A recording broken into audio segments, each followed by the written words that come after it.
प्यारे बच्चों नमस्कार।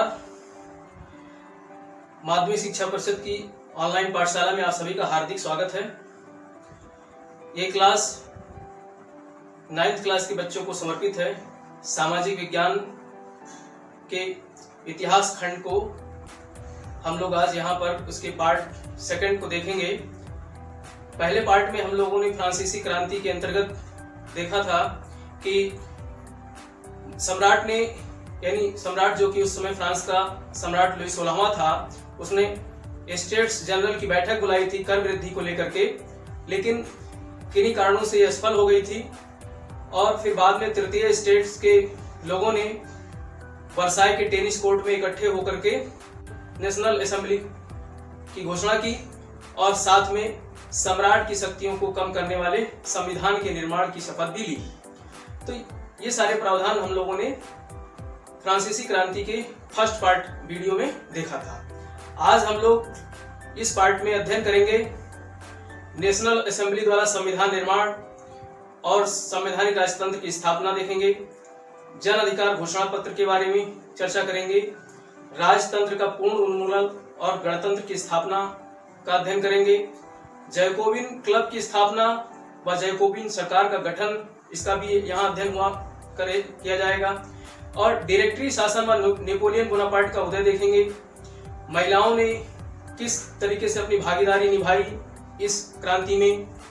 दास प्रथा का उन्मूलन देखेंगे और अंत में हम लोग अध्ययन करेंगे फ्रांस में जो है प्रेस की स्वतंत्रता अर्थात सेंसरशिप की समाप्ति किस प्रकार से हुई। और फिर बाद में हम लोग इसका वैश्विक प्रभाव भी देखेंगे और सबसे अंत में हम लोग गृह कार्य प्रश्नों के माध्यम से दिया जाएगा। तो चलिए हम लोग चर्चा को विस्तार से बढ़ाते हैं।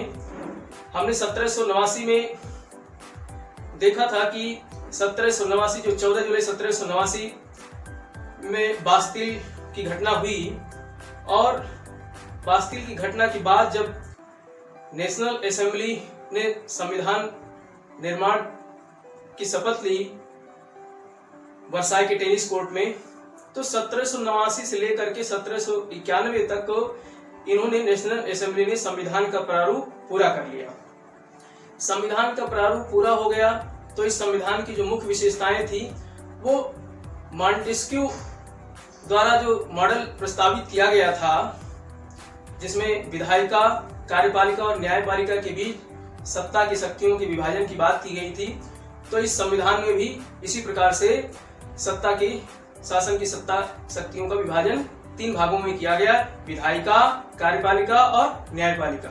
आप जैसा कि पीछे बोर्ड में फ्लो चार्ट के माध्यम से आप इसको अच्छी तरीके से समझ सकते हैं, देख सकते हैं किस तरीके से 3 कैटेगरी में सत्ता का विभाजन किया गया। और इसके अलावा यहाँ पर नागरिकों की 2 श्रेणियां विभाजित की गई, एक सक्रिय नागरिक और दूसरी निष्क्रिय नागरिक। सक्रिय नागरिक के अंतर्गत वे लोग आते थे जिन्हें मत देने का, वोट देने का अधिकार प्राप्त था। और वोट देने का अधिकार किन्हें प्राप्त था? जो उच्चतम श्रेणी के करदाता थे, यानी कि जो कर अदा करने वाले लोग थे वही इस श्रेणी में सिर्फ पुरुष शामिल किए गए, महिलाओं को नहीं शामिल किया गया था। और जो निष्क्रिय नागरिक की श्रेणी थी उसके अंतर्गत बाकी बचे हुए सभी पुरुष और सभी महिलाएं, यानी महिलाओं को अभी तक जो है इसमें इलेक्शन में वोट देने का अधिकार नहीं प्रदान किया गया था, चाहे वो क्यों ना कर दे रही हूँ। तो इस तरीके से इनको, महिलाओं को भी निष्क्रिय नागरिक श्रेणी में रखा गया। तो इस तरीके से जो है सम्राट की शक्तियों को सीमित कर दिया गया इस संविधान के माध्यम से।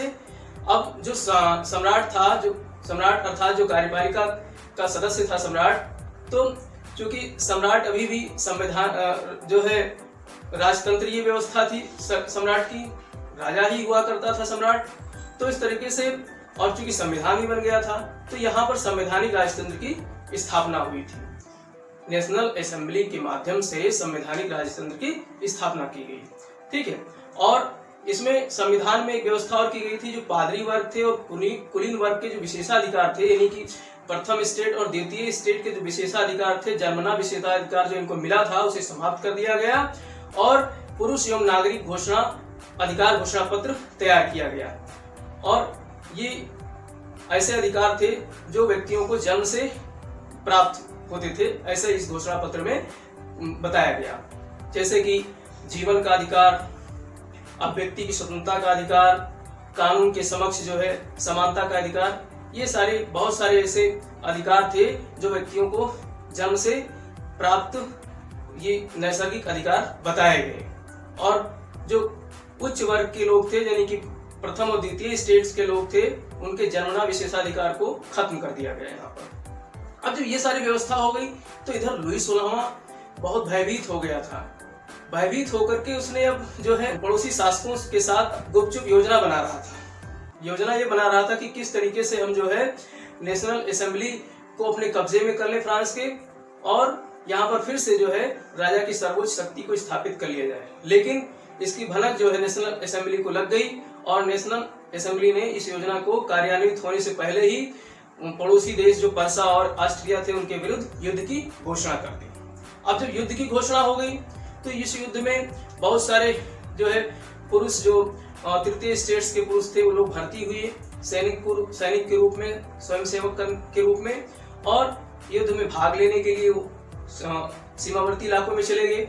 तो अब यहाँ पर जो तृतीय स्टेट्स की महिलाएं थी, उन्होंने क्रांति का जो है बागडोर क्रांति की संभाल ली, सारी जिम्मेदारी, घरेलू जिम्मेदारी और आर्थिक जिम्मेदारी सब इन्होंने संभाल ली। इसी बीच जो है फ्रांस में निम्न तबके के व्यवसायियों का एक जो है दल उभर कर सामने आता है, जिसमें छोटे छोटे व्यापारी शामिल थे और इसी प्रकार से व्यवसायी, छोटे दुकानदार और कुछ जो है कारीगर, ये सब लोग मिल करके इन्होंने एक जैकोबिन क्लब की स्थापना की। अब ये जैकोबिन क्लब जब स्थापित हो गया तो ये धीरे धीरे जो है फ्रांस के शासन सत्ता में इसने अपना वर्चस्व स्थापित करना शुरू कर दिया। आपने इतिहास में सुना होगा कि उस समय भारत में जो है टीपू सुल्तान का शासन था मैसूर में, तो टीपू सुल्तान भी जो है जैकोबिन क्लब का सदस्य बना था।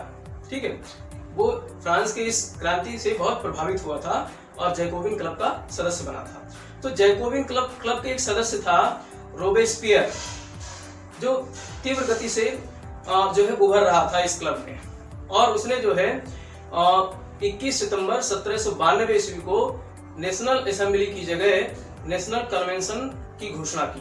नेशनल कन्वेंशन नामक एक नए संसद का जो है उसने गठन किया, और इसमें उसने क्या किया कि पूरी तरीके से राजतंत्र को समाप्त कर दिया, यानी राजा की पूरी तरीके से राजा की पदवी को समाप्त कर दिया और अब गणतंत्र की स्थापना की। गणतंत्र का मतलब होता है कि जो है शासक वंशानुगत न होकर के बल्कि चुनी हुई सरकार द्वारा शासन सत्ता का संचालन किया जाना। तो अब यहाँ पर रोबेस्पियर ने जो है गणतंत्र की स्थापना की, और लुई 16वें पे जो है न्यायालय द्वारा देशद्रोह का आरोप लगवाकर 21 जनवरी 1793 ईस्वी को उसे जो है पब्लिक के सामने सार्वजनिक रूप से फांसी दे दी गई। ठीक है, तो इस तरीके से राजशाही तंत्र का नाश हो जाता है और गणतंत्र की स्थापना होती है। अब देखिए, गणतंत्र की स्थापना तो हो गई, लेकिन अब रोबेस्पियर चूंकि निम्न तबके का जो है व्यक्ति था, जैकोबिन क्लब का सदस्य था, तो उसने जैकोबिन सरकार की जो स्थापना की। अब यहाँ पर रोबेस्पियर ने मतलब अपनी शासन सत्ता को दृढ़ता से संचालित करना शुरू कर दिया। वो उसकी कार्यशैलियों को जो नहीं मानता था, उसे उसकी कार्यशैलियों से जो असहमति रखता था, उसका वो सख्ती से दमन करता था, और यहाँ तक कि वो जो है गिलोटिन पर चढ़ा करके उन्हें मौत के घाट उतरवा देता था। गिलोटिन एक ऐसा यंत्र है जो 2 खंभों पर टिका हुआ आरे नुमा एक मशीन होती है, और जिसके गिरने से व्यक्ति का सर जो है धड़ से अलग हो जाता है। तो ये गिलोटिन नामक एक व्यक्ति ने इसका आविष्कार किया था, इसीलिए इसको गिलोटिन कहा जाता है। और मजे की बात ये देखिए कि उस गिलोटिन जो व्यक्ति था गिलोटिन, उस गिलोटिन को भी इसी यंत्र से मृत्युदंड दिया गया था। अब इसने जो है बहुत ही दृढ़ता से शासन संचालन शुरू किया। इसने क्या किया कि जो मजदूरी थी और वस्तुओं की कीमत थी, उनकी अधिकतम सीमा तय कर दी, और इसके साथ साथ में इसने पूरे सभी वर्गों में जो है समानता का जो है नियम लागू किया, जिसमें समता रोटी खाने पर जो है जोर दिया कि सभी लोग अनिवार्य रूप से समता रोटी खाएंगे, यानी कि अब पाव रोटी वाली व्यवस्था खत्म, जो कि उस समय क्या होता था कि जो अमीर लोग थे राजशाही दरबार में बैठते थे, वो पाव रोटी खाया करते थे, तो उस सारी व्यवस्था उसने खत्म कर दी। अब समता रोटी खाने पर जो है उसकी अनिवार्यता निश्चित कर दी। ठीक है, और इसके इतनी दमनकारी नीतियां थी कि इससे इसके जो समर्थक थे वो भी जो है भयभीत होने लगे, और भयभीत होकर के इसके खिलाफ जो है रोष उत्पन्न हुआ, और अंततः 1794 ईस्वी में इसे भी जो है गिलोटिन पर चढ़ा दिया गया। किसे? रोबेस्पियर को। रोबेस्पियर को भी 1794 ईस्वी में गिलोटिन पर चढ़ा दिया गया और उसे मृत्युदंड दे दिया गया। अब जैकोबिन सरकार का पतन हो जाता है। जैकोबिन सरकार की पतन के बाद अब जो है मध्य वर्ग की संपन्न तबके के बीच जो है शासन सत्ता आ जाती है, और इसमें क्या होता है कि अब जो है विधान परिषद के माध्यम से जो है 5 सदस्यीय कार्यपालिका का गठन किया जाता है, और ये 5 सदस्यीय कार्यपालिका में डायरेक्टरी होती है, और इस डायरेक्टरी के माध्यम से फ्रांस की शासन सत्ता का संचालन किया जाता है। अब चूंकि विधान परिषद और डायरेक्टरी के मध्य जो है हमेशा मतभेद रहता है, तो इस मतभेद और राजनीतिक अस्थिरता का जो है फायदा उठा करके 1804 ईस्वी में तानाशाह नेपोलियन बोनापार्ट जो है फ्रांस का सम्राट बन जाता है। और फ्रांस का सम्राट बनते ही नेपोलियन बोनापार्ट ने यूरोपीय देशों को विजय करने का लक्ष्य जो है निर्धारित करता है, और पड़ोसी देशों पर वो आक्रमण कर देता है। और इस तरीके से इसके साथ साथ में उसने फ्रांस में बहुत सारे ऐसे आधुनिक व्यवस्था लागू की, और इसके भय से विश्व की तमाम शक्तियां एकजुट हो जाती हैं, और 1815 में वाटरलू की लड़ाई में नेपोलियन की हार होती है और इसका पतन हो जाता है। ठीक है, तो इस तरीके से हमने नेपोलियन के बारे में देखा। अब यहाँ पर हम लोग देखेंगे कि जो तृतीय स्टेट की महिलाएं थी, महिलाओं का क्या योगदान रहा। तो महिलाएं भी जो है बढ़ चढ़ करके जो है क्रांति में भाग ली। उन्होंने जैसा कि पहले 1791 के संविधान में महिलाओं को जो है निष्क्रिय नागरिक बताया गया था, अर्थात उन्हें जो है वोट देने का अधिकार नहीं दिया गया था। तो इसके लिए महिलाएं जो है मंच पर आती हैं और संघर्ष करती हैं। ठीक है, तो महिलाएं संघर्ष करती हैं, और इसके अलावा महिलाओं ने जो है लड़कियों के लिए स्त्री शिक्षा को बढ़ावा देने का भी जो है संघर्ष किया, और साथ में जो है पुरुषों के साथ जो है व्यवसाय में समान रूप से भाग लेने की हिस्सेदारी की भी वकालत की, और इसके अलावा जो है समान वेतन की भी लड़ाई लड़ी, और मताधिकार की भी लड़ाई लड़ी, और अंततः 1946 ईस्वी में फ्रांस की महिलाओं को मताधिकार प्राप्त हुआ। ठीक है, तो इस तरीके से महिलाओं ने बढ़ चढ़ करके इस क्रांति में हिस्सा लिया था। और दास प्रथा की अगर हम बात करें तो दास प्रथा उस समय पूरे यूरोप में प्रचलित थी, और मुख्यतः दास प्रथा में क्या होता था कि जो उष्णकटिबंधीय देश थे वहां पर इनके उपनिवेश हुआ करते थे। तो उन उपनिवेशों से जो है फ्रांस क्या करता था कि वहां से दासों का व्यापार करता था और उन्हें उनसे काम लेता था, बेगारी करवाता था। तो क्योंकि जैकोबिन सरकार जो थी फ्रांस की, जैकोबिन सरकार ने जो है, और इसके अलावा नेशनल असेंबली ने भी दास प्रथा के उन्मूलन के लिए कई कदम उठाए, लेकिन व्यापारियों के भय से किसी प्रकार से कोई कानूनी जो है व्यवस्था नहीं बन पाई। लेकिन अंत में 1848 ईस्वी में इसको कानूनी रूप से दास प्रथा को पूरी तरीके से खत्म कर दिया गया फ्रांस से। ठीक है, तो इस तरीके से हमने दास प्रथा का उन्मूलन देख लिया। अब हम देखेंगे कि प्रेस की आजादी यानी स्वतंत्रता, प्रेस की स्वतंत्रता यानी व्यक्ति की आजादी जो थी वो प्राचीन समय से जो राजतंत्र था उसमें जो है स्वतंत्रता नहीं थी, किसी प्रकार से व्यक्ति की स्वतंत्रता नहीं प्राप्त थी।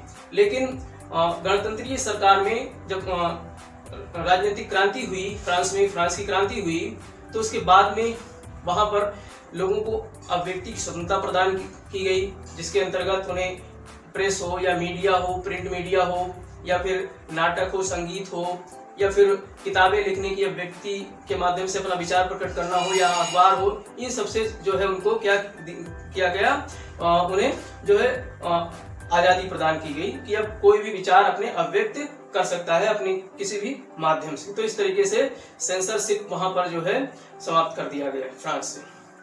अब चूंकि फ्रांस की क्रांति बहुत ज्यादा विश्व में जो है इसका प्रभाव पड़ा, तो वैश्विक प्रभाव कुछ इस तरीके से पड़ा कि यहीं से फ्रांस की क्रांति से ही जो है स्वतंत्रता, समानता और भ्रातृत्व की भावना विश्व में उभर कर सामने आई। और जो अन्य देश थे जहां पर स्वेच्छाचारी शासक थे, तो उनकी पतन की जो है रूपरेखा तैयार हुई और गणतंत्र स्थापित होने के लिए जो है मार्ग प्रशस्त हुआ। तो इस तरीके से बहुत सारे विश्व के अन्य यूरोपीय देशों ने भी इससे सबक सीखा। और इसके अलावा भारत ने भी इसका प्रभाव पड़ा। उस समय राजा राम मोहन राय जो थे वो इसके विचारों से, फ्रांसीसी क्रांति से बहुत प्रभावित हुए। और टीपू सुल्तान तो यहाँ तक जैकोबिन क्लब का सदस्य भी बना और अपने दरबार में मैसूर में जो है जैकोबिन क्लब भी स्थापित किया था उसने। तो इस तरीके से इसका हमने प्रभाव भी देखा। अब बच्चों हम लोग यहाँ पर चर्चा करेंगे गृह कार्य पर। तो गृह कार्य के अंतर्गत हम लोग कुछ प्रश्न एक शब्दों वाले देखेंगे और 30 शब्दों वाले और विस्तृत प्रश्नों पर भी चर्चा करेंगे। तो आप लोग इन प्रश्नों को नोट कर लीजिए और इनके उत्तर लिखिए। तो पहले के 3 प्रश्न एक शब्द वाले। पहला प्रश्न है फ्रांसीसी क्रांति कब प्रारंभ हुई। दूसरा है बास्तील का पतन कब हुआ। टाइड क्या था। तो ये 3 प्रश्न एक शब्द वाले हैं। और 30 शब्द वाले प्रश्न है ये फ्रांसीसी समाज कितने स्टेट्स में विभाजित था, उनके नाम लिखिए। दूसरा प्रश्न है लुई 16वां फ्रांस की क्रांति के लिए किस प्रकार उत्तरदायी था। तीसरा प्रश्न है नेपोलियन किन परिस्थितियों का फायदा उठाकर फ्रांस का सम्राट बन बैठा। विस्तृत प्रश्न 2 हैं, इन्हें आप देखिए। फ्रांस की क्रांति के लिए उत्तरदायी परिस्थितियों पर प्रकाश डालिए। दूसरा प्रश्न है फ्रांस की क्रांति के परिणामों पर चर्चा कीजिए। तो इस तरीके से हमने यहाँ पर क्या क्या अध्ययन किया। हमने यहाँ पर देखा कि किस तरीके से फ्रांस में जो है उसका जो समाज था 3 स्टेट्स में बटा हुआ था और कुछ ऐसी सामाजिक, आर्थिक और तात्कालिक परिस्थितियां उत्पन्न होती हैं जिसके कारण फ्रांस में क्रांति आती है। और फ्रांसीसी क्रांति के बाद जो है वहां पर हमने देखा कि राजतंत्र का खात्मा होता है, गणतंत्र की स्थापना हो जाती है। और इसके साथ साथ में हमने देखा कि जो है जैकोबिन क्लब क्या है और जैकोबिन सरकार की स्थापना कैसे हुई। फिर बाद में हम डायरेक्टरी के माध्यम से फ्रांस में शासन को देखा। और इसके बाद महिलाओं की जो है इस क्रांति में बढ़ चढ़ कर के हिस्सेदारी भी देखी। दास प्रथा का उन्मूलन देखा। और इसके अलावा हमने यहाँ पर जो है अभिव्यक्ति की आज़ादी भी देखी कि किस तरीके से फ्रांस में अभिव्यक्ति की आज़ादी प्राप्त हुई लोगों को। और अंत में हमने इसका फ्रांसीसी क्रांति का पूरे वैश्विक प्रभाव भी देखा। तो इस तरीके से हमारा चैप्टर यहीं पर जो है फ्रांसीसी क्रांति 2 पार्ट में आज खत्म हो जाता है। इसी के साथ जय हिंद, जय भारत।